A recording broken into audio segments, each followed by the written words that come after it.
You're holding $1,000 piece of glass and metal in your hand right now.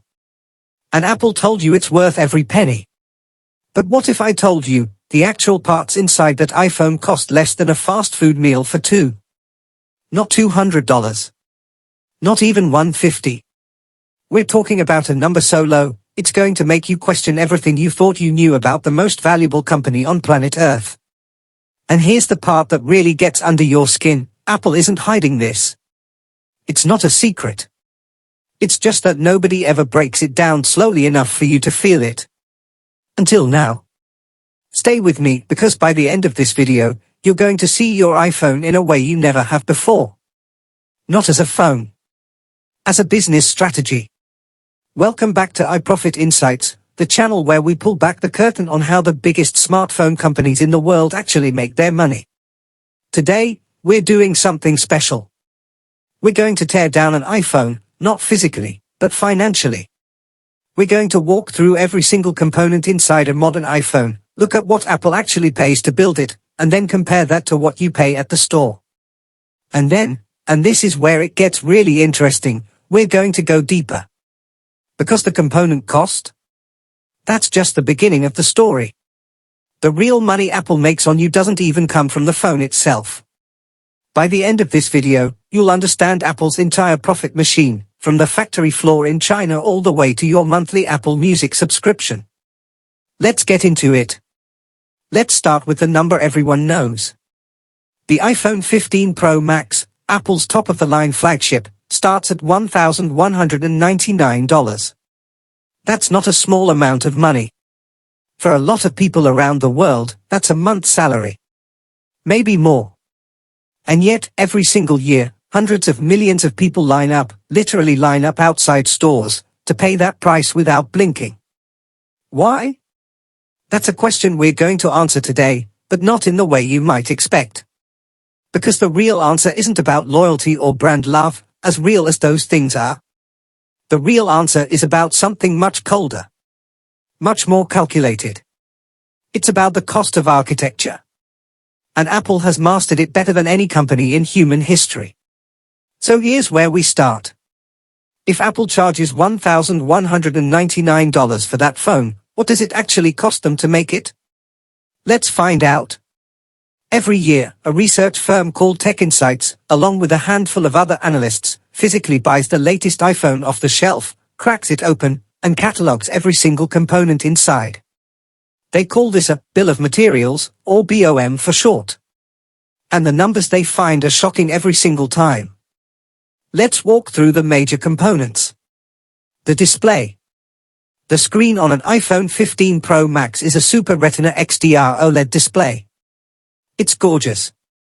The colors pop, the blacks are deep, and the 120 Hz promotion technology makes scrolling feel like butter. And it costs Apple approximately $110 to $120 per unit. That sounds like a lot, right? But remember, this is going into a $1,199 device. The most premium, visible, tactile part of your phone accounts for less than 10% of the retail price. The processor, the A17 Pro chip. Now here's where it gets interesting. The chip inside your iPhone Pro, the A17 Pro, is built on a 3nm process. At the time of its release, it was the most advanced mobile chip in the world. Nothing from Qualcomm, nothing from Samsung's own chip division could touch it in efficiency. Apple doesn't manufacture this chip. They design it. And then they pay TSMC, Taiwan Semiconductor Manufacturing Company, to actually build it. The estimated cost of the A17 Pro chip? Around $40 to $50 per unit. Think about that. The brain of your iPhone, the single component that defines its performance, that Apple spent billions of dollars in research and development to design, costs roughly $40 to manufacture per phone. But here's the shocking part. That chip is what justifies the Pro price premium in the minds of consumers. It's the reason tech reviewers call it a decade ahead of the competition. And it costs less than a dinner for two at a decent restaurant. Memory and storage. The 256GB storage option, which is the base configuration on the Pro Max, uses NAND flash memory. Combined with the RAM inside the phone, you're looking at a storage and memory cost of approximately $40 to $55, depending on supply chain fluctuations. And here's something Apple does that's worth paying close attention to. When you upgrade from 256 gigabytes to 512 gigabytes, which costs you an extra $200 at checkout, the actual cost difference in the NAND flash chips is roughly $20 to $25. Apple charges you $200 more. The component costs them $25 more. That storage upgrade you pay for? It's one of the highest margin upsells in consumer electronics. What most people don't realize is that Apple uses storage tiers not just as a feature, but as a profit engine. The camera system. Apple's camera system on the Pro Max is legitimately impressive. A 48 megapixel main sensor, a 12 megapixel ultra-wide, and a 5x optical zoom telephoto. Plus a whole suite of lenses for the front camera. The total camera module cost? Analysts estimate around $35 to $45. And yet, for millions of people, especially content creators, photographers, and social media-obsessed consumers, the camera is the reason they buy the Pro over the standard model. It's the feature Apple markets most aggressively. And the whole system costs them under $50. The battery. The 4,422 mAh battery in the Pro Max costs Apple approximately $5 to $8. Yes, you heard that right. Single digits. Apple actually charges you for things like MagSafe charging and battery health optimization as premium features, while the battery itself is one of the cheapest components in the entire device. The frame, glass, and titanium body. The iPhone 15 Pro was the first iPhone to use a titanium frame, a change Apple announced with enormous fanfare at their September event. Titanium is lighter than the stainless steel used in previous Pro models, and it has an incredibly premium feel. The cost of the full enclosure, glass front and back, and titanium frame? Estimated at around $30 to $40. Titanium sounds expensive. And in large quantities, precision-cut aerospace-grade titanium is not cheap. But Apple's supply chain scale, buying components in the hundreds of millions, gives them pricing power that most companies can only dream of. Okay. Let's add this all up. Display, $115. Processor, $45. Memory and storage, $48. Camera system, $40. Battery, $7. Enclosure and frame, $35. Wireless components, the modem, the Bluetooth, the Wi-Fi chips, the antenna systems, another $20 to $25. Face ID sensors, the true depth camera array, the speaker system, the Taptic engine, the logic board, connectors, the USB-C controller. When you bundle all of that together, you're looking at roughly another $30 to $40.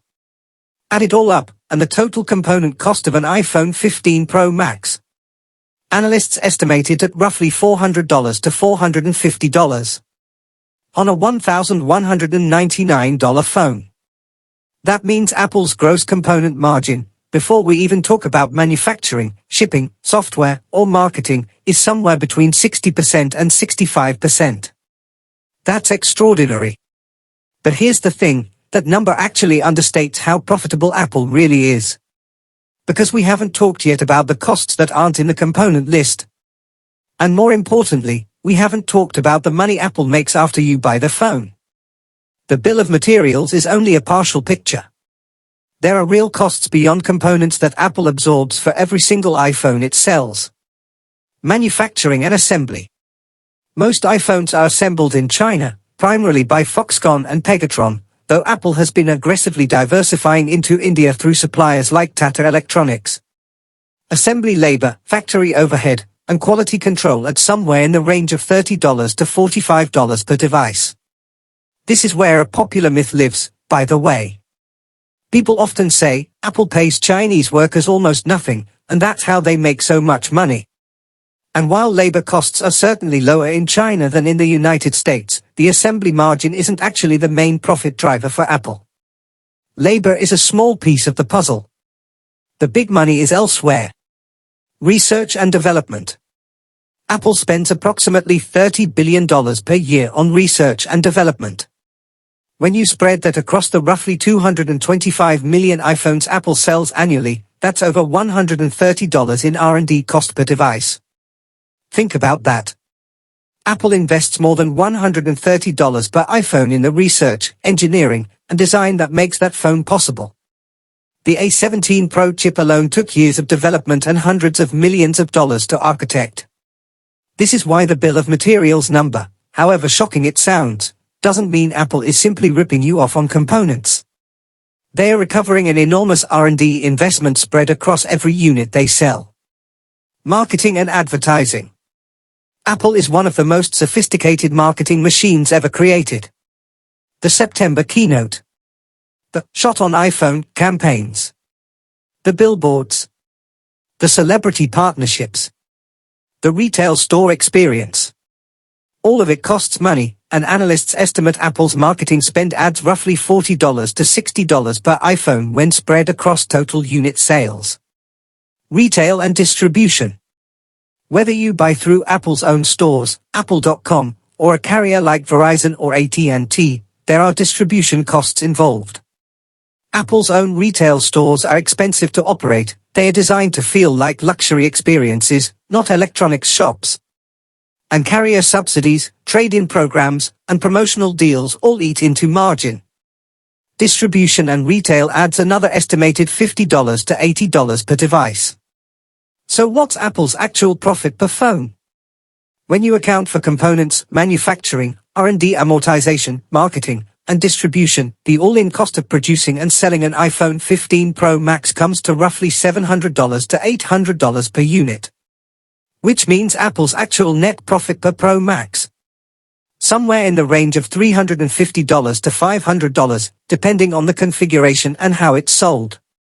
On a single phone. And this changes everything about how you understand Apple's business model. Here's where we take a step back and look at this from a different angle. Because understanding the cost structure is one thing. Understanding how Apple uses that knowledge to maximize what you pay them, that's a whole other level. Apple doesn't just price iPhones based on cost-plus logic. They use sophisticated pricing psychology that turns a hardware purchase into a behavioral trap. And I mean that in the most fascinating way possible. The good, better, best architecture? Apple always launches multiple iPhone models simultaneously. Right now you have the standard iPhone 15, the iPhone 15 Plus, the iPhone 15 Pro, and the iPhone 15 Pro Max. This isn't about serving different customers. This is about anchoring your perception of value.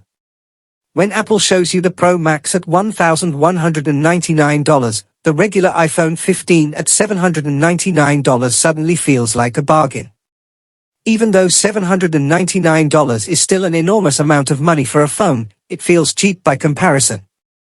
This is called anchoring bias, and Apple has weaponized it brilliantly. You walk in thinking you'd never spend over $1,000. You walk out with a $999 iPhone 15 Pro, feeling like you made the smart, restrained choice. Storage tiers as a profit engine. We touched on this earlier, but let's really look at it.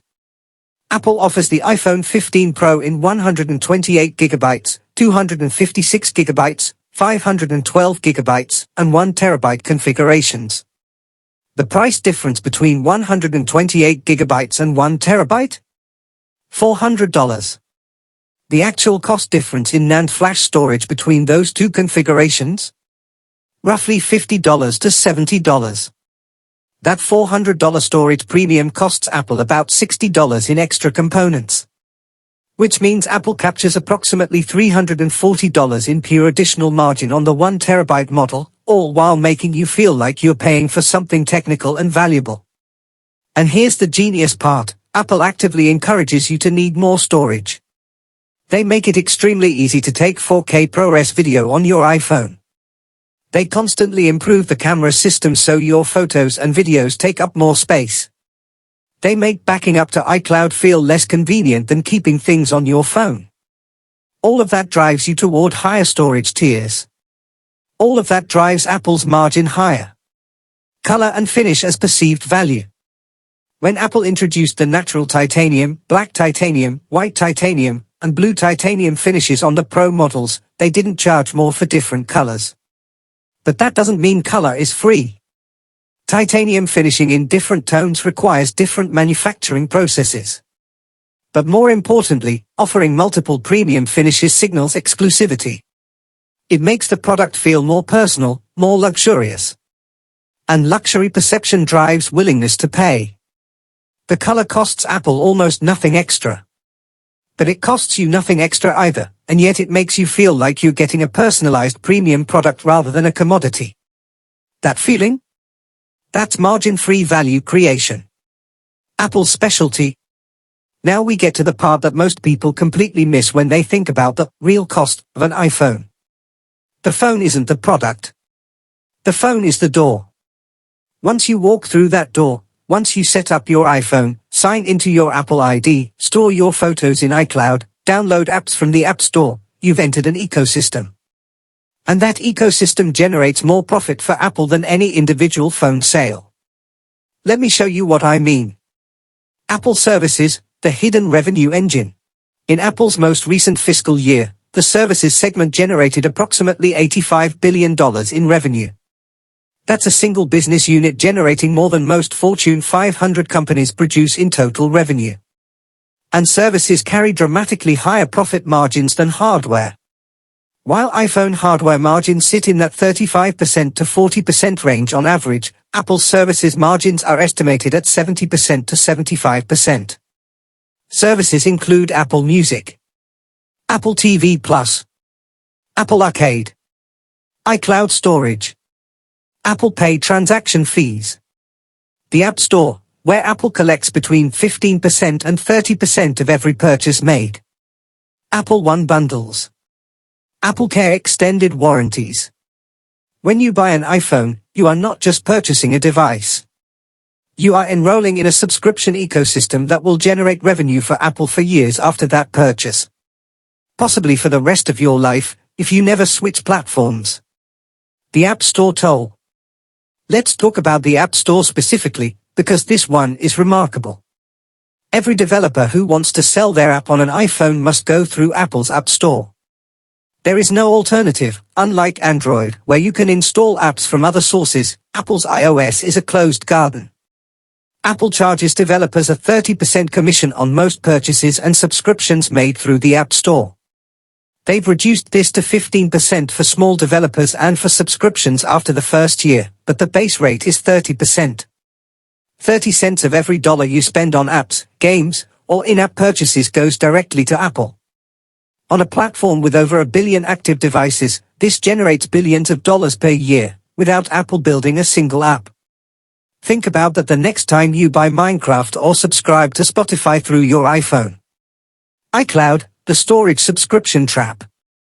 Apple gives you 5 gigabytes of iCloud storage for free. 5 gigabytes, in a world where a single iPhone video can easily be 1 gigabyte. If you take photos and videos on your iPhone, which is the whole point of having an iPhone, you will almost certainly run out of free iCloud storage. At which point Apple offers you 50 gigabytes for 99 cents a month, 200 gigabytes for $2.99, or 2 terabytes for $9.99. It sounds cheap. And individually, it is cheap. But multiply $2.99 per month by 12 months by hundreds of millions of users doing the same thing. You begin to understand why iCloud storage alone generates billions in recurring annual revenue. And here's the really clever part. The more of your life you store in iCloud, your photos, your documents, your backups, the harder it becomes to switch away from Apple. Your data is hostage in the most friendly, convenient way imaginable. AppleCare, selling you insurance on a product you already paid a premium for.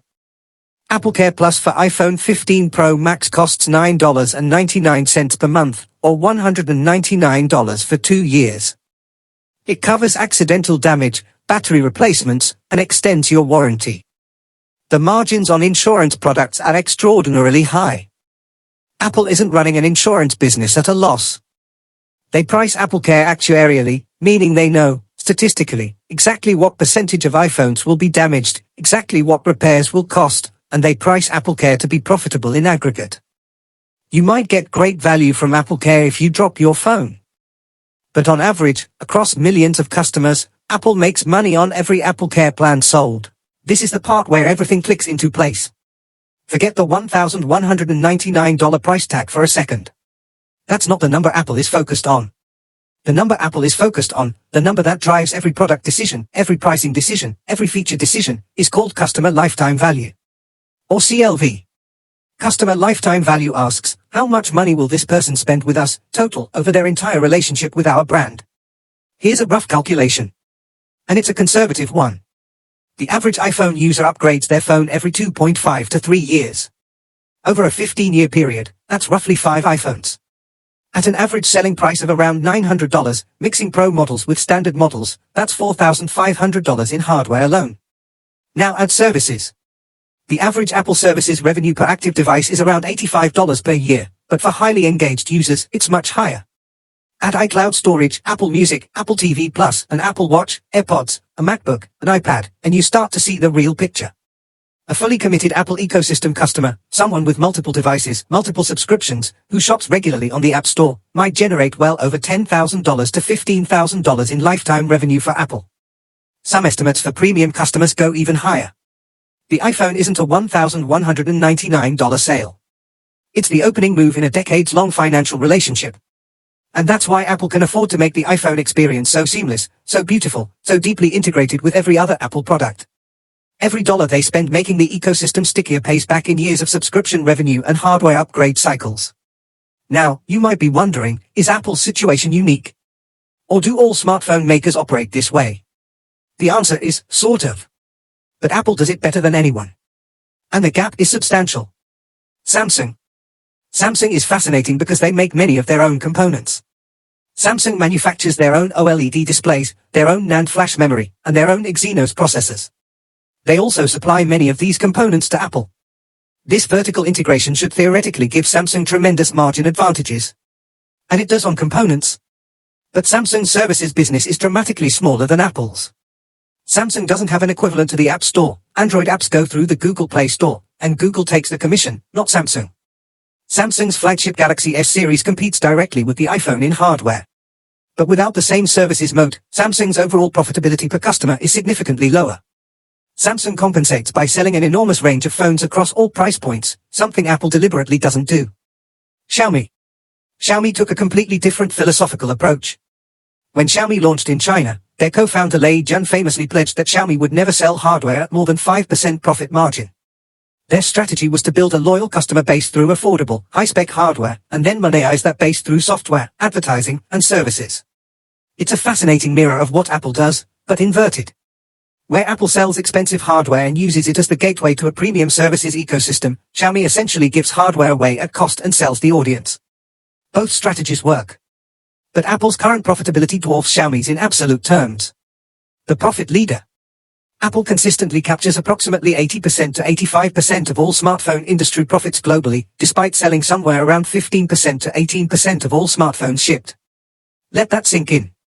15% of the market. 80% of the profits. That is the most extraordinary market position in the consumer electronics industry. Possibly in the history of consumer technology. So we've laid it all out. Apple pays roughly $400 to $450 in components. They spend heavily on R&D, marketing, and manufacturing. Their total cost per phone is somewhere around $700 to $800. They sell it for $1,199. They then earn additional revenue from you through subscriptions, the App Store, and device upgrades for years or decades to come. The question everyone arrives at eventually is it worth it? And honestly, that depends entirely on what you value. If you're someone who deeply values the seamlessness of how your iPhone works with your Mac, your iPad, your AirPods, if you value the software support Apple provides for 6 to 7 years after you buy the phone, if you value the privacy protections Apple has built into iOS, if you value the camera, the build quality, the sheer polish of the experience, then the Apple Premium probably feels justified. And the data suggests most Apple customers agree. iPhone customer satisfaction scores are consistently among the highest in any consumer product category. Upgrade rates are remarkably high. Brand loyalty is almost unparalleled. But if you're someone who primarily uses your phone for calls, messaging, and social media, and you'd rather spend that extra $400 elsewhere, there are outstanding Android phones at $600, $500, even $400 that will absolutely serve you well. What most people don't realize is that there's no objectively right answer here. There's only the answer that's right for you. What Apple has done brilliantly, though, is make the premium feel necessary. They've made you feel that paying less means getting less, not just in specs, but in status, in identity, in belonging to a particular kind of person. That psychological premium, the feeling the iPhone gives you, is the most expensive thing Apple makes. And it costs them almost nothing. So we've laid it all out. Apple pays roughly $400 to $450 in components. They spend heavily on R&D, marketing, and manufacturing. Their total cost per phone is somewhere around $700 to $800. They sell it for $1,199. They then earn additional revenue from you through subscriptions, the App Store, and device upgrades for years or decades to come. The question everyone arrives at eventually is it worth it? And honestly, that depends entirely on what you value. If you're someone who deeply values the seamlessness of how your iPhone works with your Mac, your iPad, your AirPods, if you value the software support Apple provides for 6 to 7 years after you buy the phone, if you value the privacy protections Apple has built into iOS, if you value the camera, the build quality, the sheer polish of the experience, then the Apple Premium probably feels justified. And the data suggests most Apple customers agree. iPhone customer satisfaction scores are consistently among the highest in any consumer product category. Upgrade rates are remarkably high. Brand loyalty is almost unparalleled. But if you're someone who primarily uses your phone for calls, messaging, and social media, and you'd rather spend that extra $400 elsewhere, there are outstanding Android phones at $600, $500, even $400 that will absolutely serve you well. What most people don't realize is that there's no objectively right answer here. There's only the answer that's right for you. What Apple has done brilliantly, though, is make the premium feel necessary. They've made you feel that paying less means getting less, not just in specs, but in status, in identity, in belonging to a particular kind of person. That psychological premium, the feeling the iPhone gives you, is the most expensive thing Apple makes. And it costs them almost nothing. One last piece of this story deserves attention, because it changes what the next 5 years of iPhone pricing might look like. Apple is actively working on what analysts believe will be its most important hardware product since the original iPhone, a foldable device. If and when Apple releases a foldable iPhone, a device that unfolds into a small tablet, the pricing will almost certainly start north of $1,800 to $2,000. The foldable display technology alone will cost Apple considerably more than a standard OLED screen. But the more important shift happening right now isn't hardware at all. Apple is investing heavily in artificial intelligence. The Apple Intelligence features launching across recent iOS updates represent Apple's push into on-device AI, processing that happens on your phone without sending data to a cloud server. This has two implications for cost and pricing. First, it justifies another chip performance leap, another reason to upgrade to the latest iPhone. Second, some AI features will eventually be tied to subscriptions. Apple Intelligence Pro features more capable AI models, deeper personalization, all of this will likely move into premium service tiers. The future Apple is building toward is a world where the hardware is even more commoditized, but the AI-powered software layer on top becomes the primary value driver. And that AI layer? Subscription-gated. Recurring revenue. Forever. The iPhone Teardown of 2030 might show components worth $500 in a $1,500 device, but the real money will be the $30 per month Apple Intelligence subscription that 1 billion people are paying. The playbook doesn't change. It just gets bigger. So let's bring it all together. The iPhone in your pocket, or the one you're thinking about buying, contains components that cost Apple somewhere around $400 to $450 to source. By the time it reaches your hand, Apple has spent roughly $700 to $800 per unit when you account for research, manufacturing, marketing, and distribution. They sell it to you for $1,199.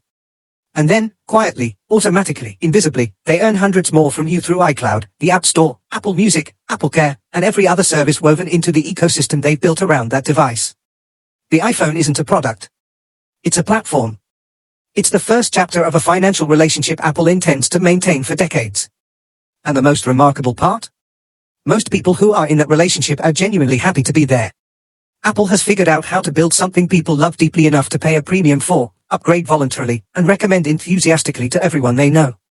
That is an almost impossibly difficult thing to do. And it's why Apple sits alone at the top of the most profitable consumer business ever built. The next time you hold your iPhone, you're not holding a phone. You're holding the most successful business model in the history of consumer technology, wrapped in titanium and glass, sitting comfortably in your palm. And now you know exactly what it cost to put it there. If this breakdown gave you a new way of thinking about the devices in your life, and the companies behind them, then this channel is built for you. Hit subscribe. Because we do this every week, pulling apart the business models, the pricing strategies, and the hidden profits behind the companies that shape our world. The next video is already waiting for you.